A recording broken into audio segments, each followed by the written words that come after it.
people don't necessarily understand or even accept the fact that we might be able to live forever. And for me, that's the main thing about transhumanism, which is different than other things. Can you kind of describe that idea? Sure. You know, so I just like to say transhumanism is an international social movement of people trying to use science and technology to radically modify or improve the human body and improve the human experience.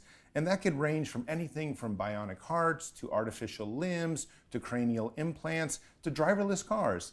Mobile phones? Yeah, it depends on how you look at it. I mean, some people will say transhumanism was the first time a primate picked up a rock and made an axe out of it, or a hammer. But you know, I like to think of transhumanism more in terms of the radical science that we're just encroaching upon in our lives and in civilization right now. But certainly an iPhone, I mean, if you look back even 5 years, how dramatic it's in some of the smartphones, what it's done to society, it's very transhumanist. And I think the one thing, you know, I'd have your audience know is that the primary goal of transhumanism is to try to overcome biological death.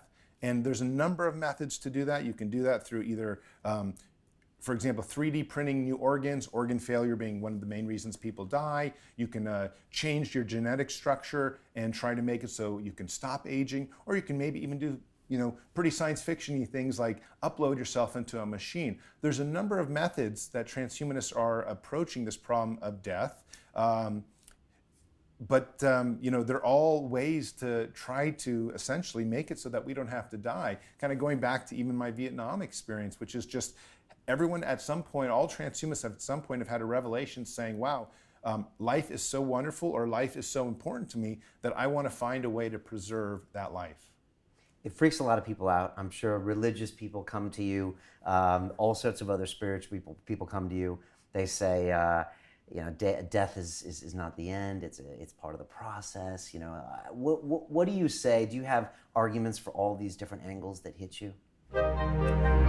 To watch the rest of this fascinating interview, click on the link below and go to LondonRealAcademy.com. There you can sign in with your social media login and watch the rest of the episode for free, along with all of our episodes on London Real, my webinars, and all of our premium content, all located over at LondonRealAcademy.com. So click on the link below. You'll be directed there and you can watch the rest of this fascinating interview, and I'll see you there.